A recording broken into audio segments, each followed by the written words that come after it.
Oi pessoas, eu sou a professora Nelise. Hoje nós vamos falar de primeiro reinado, mas antes se inscreve aqui no canal, ativa o sininho para você receber todas as notificações com as novidades. Vamos para a aula?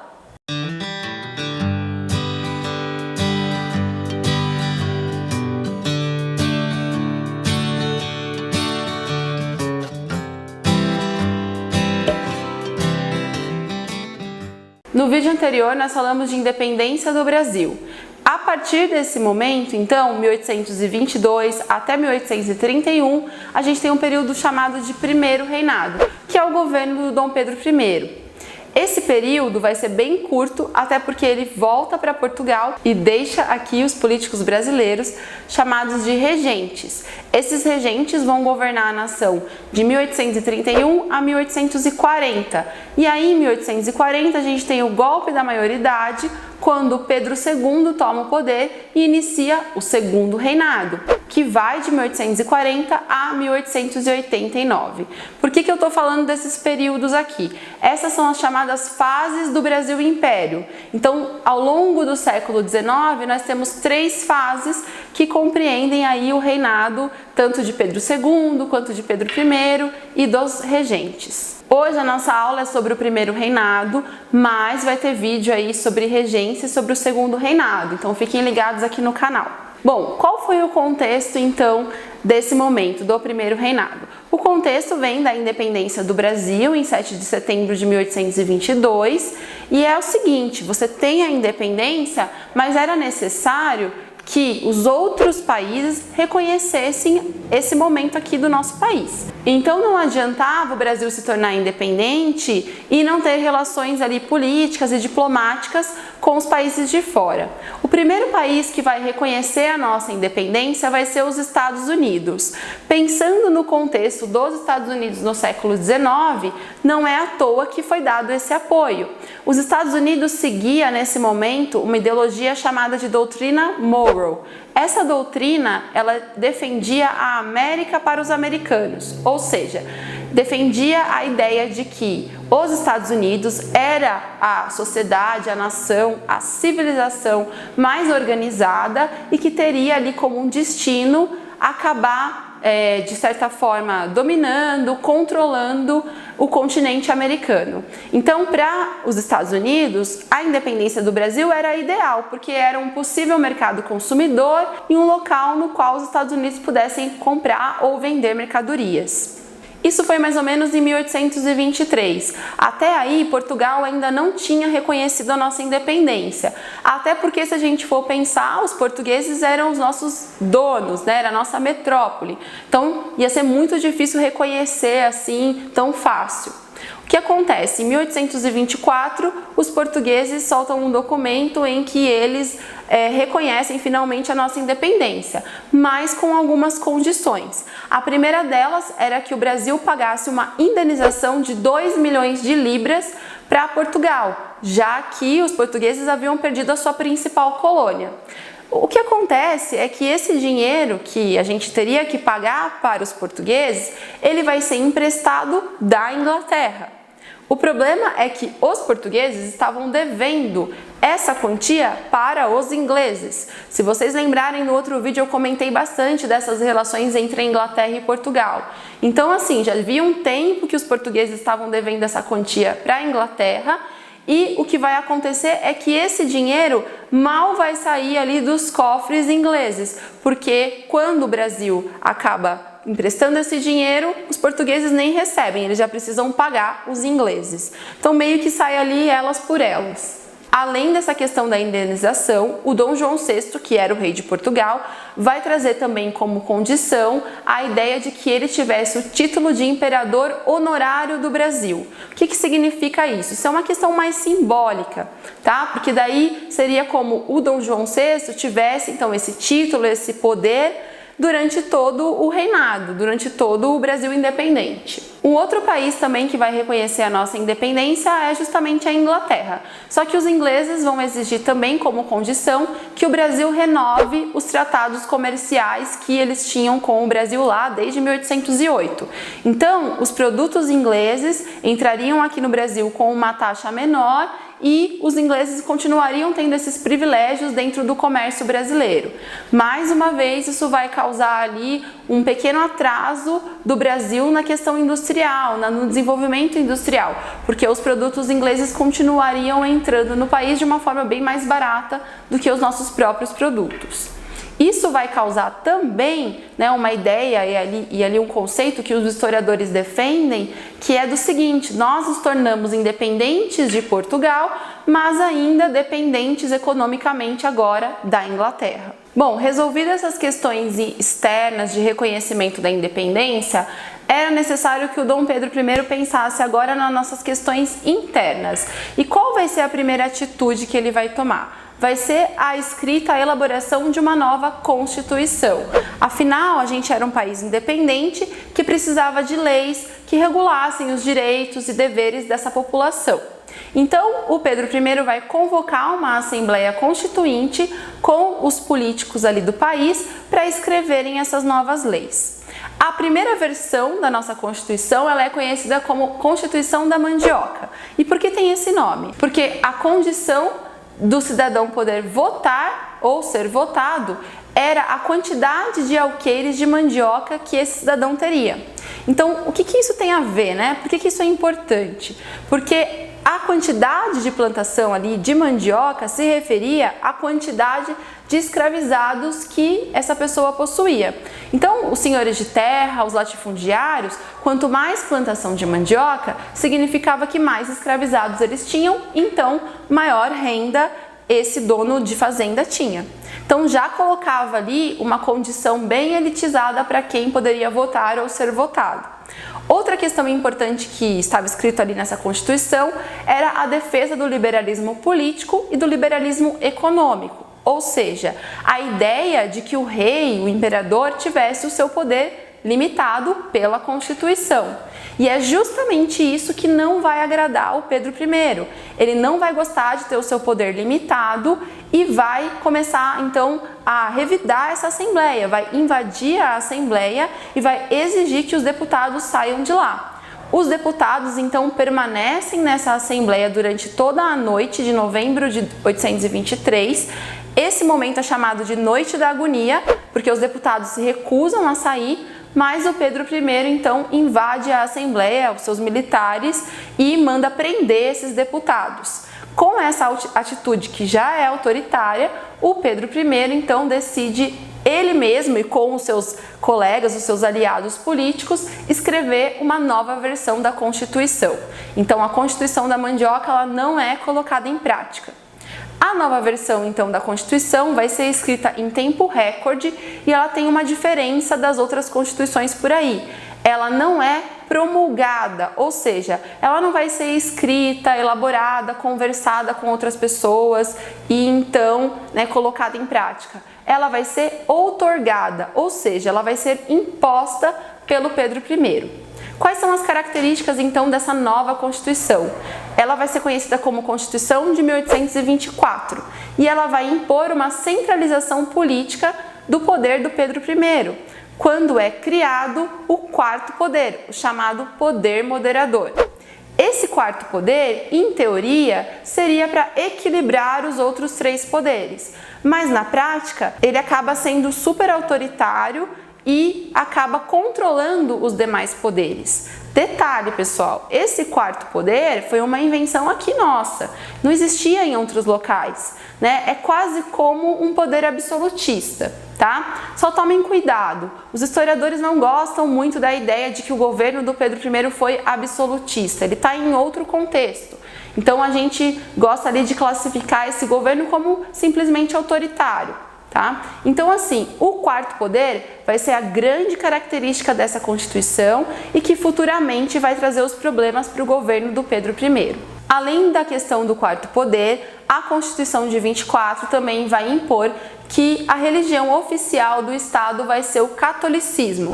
Isso é muito importante da gente entender, porque as outras religiões, elas poderiam ser cultuadas, desde que fosse um culto doméstico. Então não poderia ter um templo, por exemplo, de qualquer outra religião que não fosse a católica. Então isso dá a entender que, né, na lei e na prática, muito provavelmente as outras religiões e provavelmente as que mais eram cultuadas, como as religiões afro-brasileiras, deveriam ser perseguidas, né? Enquanto o catolicismo seria a religião oficial. Então a gente não tem um Estado laico aqui. Em segundo lugar, a questão lá da eleição, do voto, o direito ao voto, ele vai ser censitário, ou seja, você precisava ter uma determinada renda para poder votar ou ser votado. Isso já mostra pra gente a exclusão de outros grupos sociais. Se a gente pensar que a maioria da população nesse momento era composta por escravizados ou por homens livres e pobres, você já exclui boa parte da população. Fora isso, as mulheres nem apareciam aí nesse texto, tá? Então, você continua com um governo que é elitizado, que é colocado nas mãos dessa elite. Como eu disse, essa criação do quarto poder e a centralização do poder nas mãos do Dom Pedro I vai causar muita insatisfação. Um exemplo dessa insatisfação é uma revolta chamada Confederação do Equador.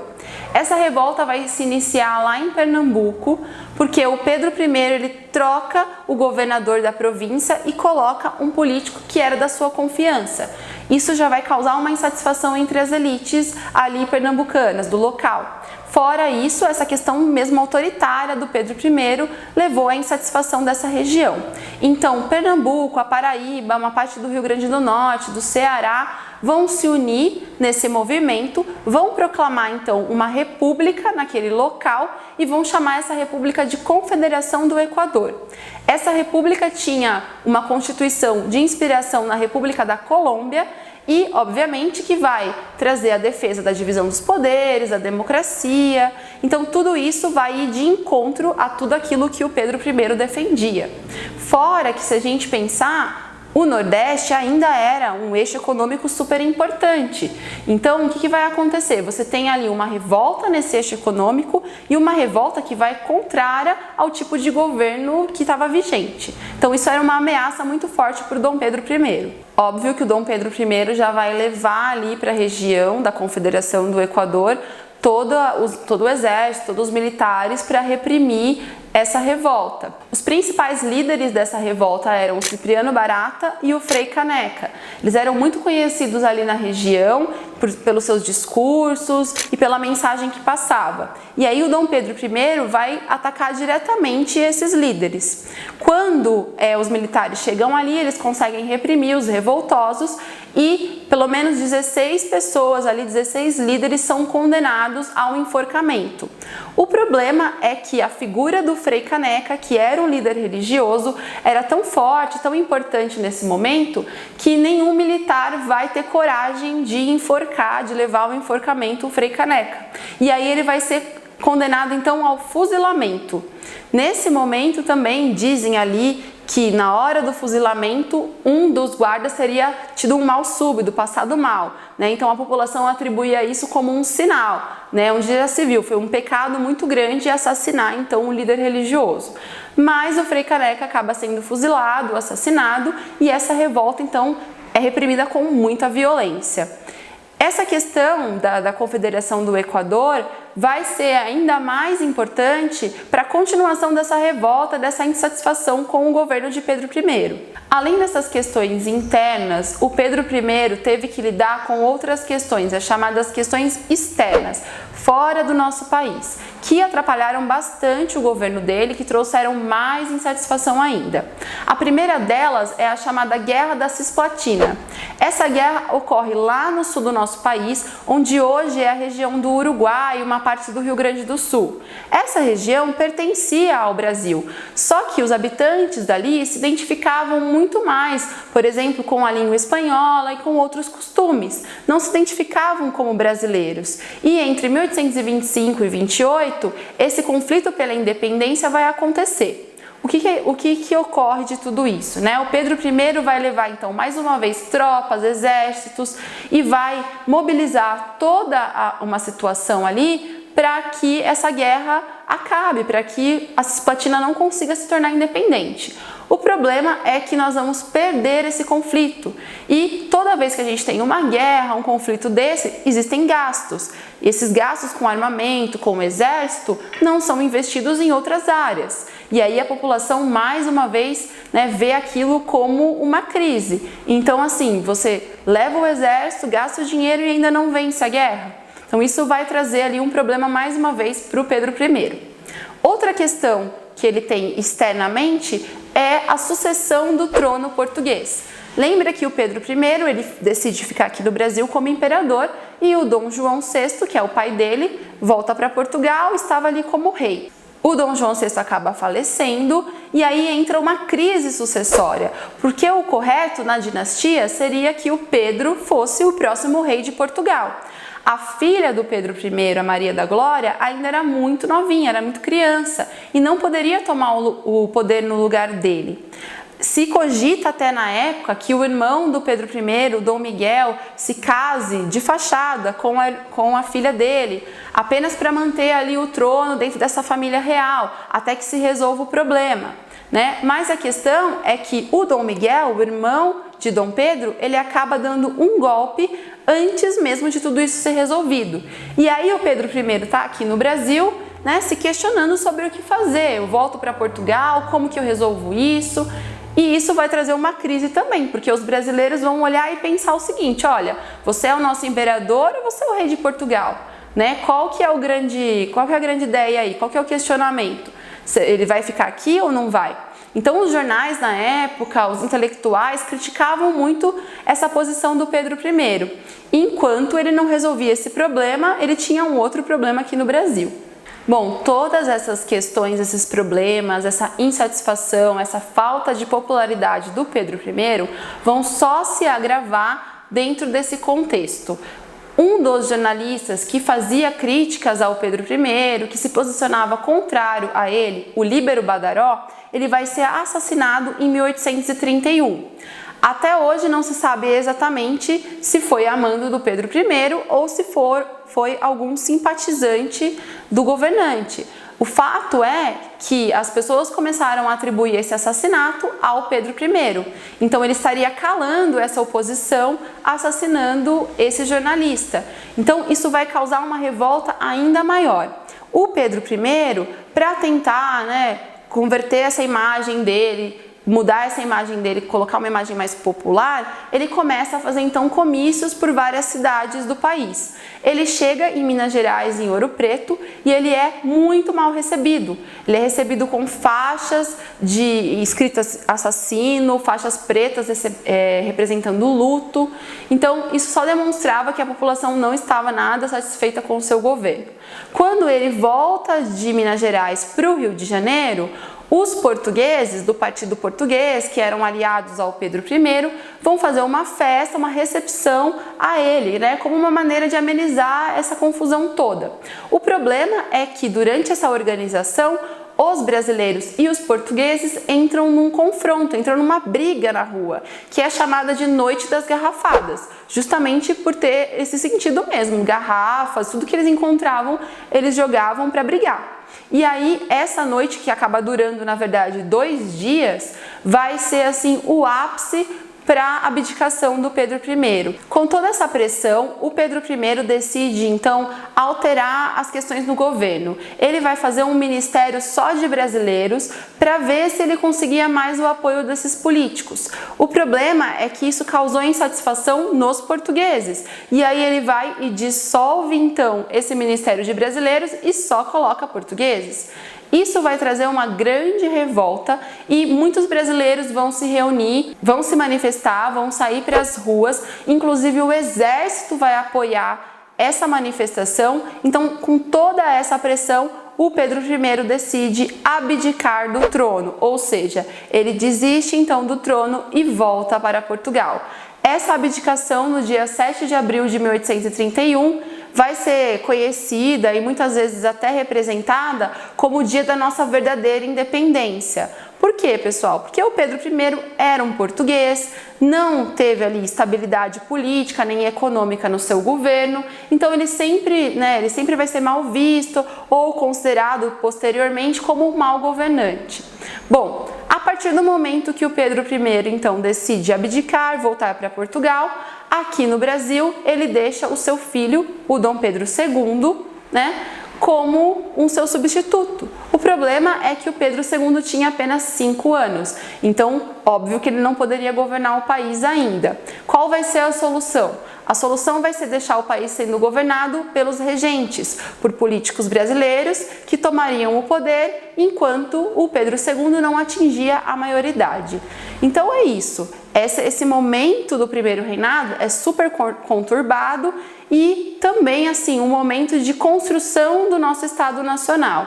Vai terminar nesse momento com a abdicação do Pedro I e com o período agora regencial. Esse foi então o primeiro reinado, pessoal. Nós vamos continuar falando desse momento do Brasil Império em outros vídeos sobre a regência e sobre o segundo reinado. Mas sobre o Brasil Império, o que é bacana vocês se concentrarem, entenderem na hora de estudar, é toda essa questão da formação do Brasil como um Estado, da ideia da criação da Constituição e da criação do quarto poder, do poder moderador, esse que vai ser o motivo pela grande insatisfação com o governo do Pedro I, vai trazer revoltas como a Confederação do Equador, vai trazer outros problemas também pela insatisfação das elites econômicas brasileiras, contrárias a essa centralização do poder, contrárias a esse autoritarismo do Pedro I.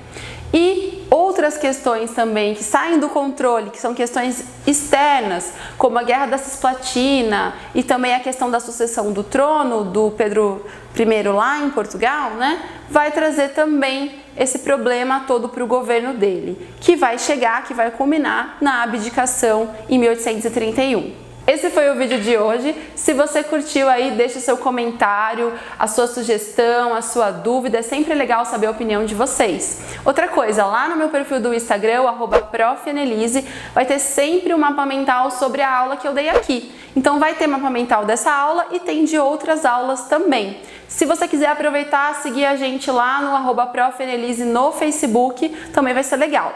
Até o próximo vídeo. Ai, meu Deus do céu, virar blogueira não tá dando muito certo. Olha, pode mandar, gente. Manda vídeos. Quer dizer, manda camisetas. E deixa aqui os políticos brasileiros... Esqueci como fala. Tá. Saíram pra rua. Homem folgado. Tá.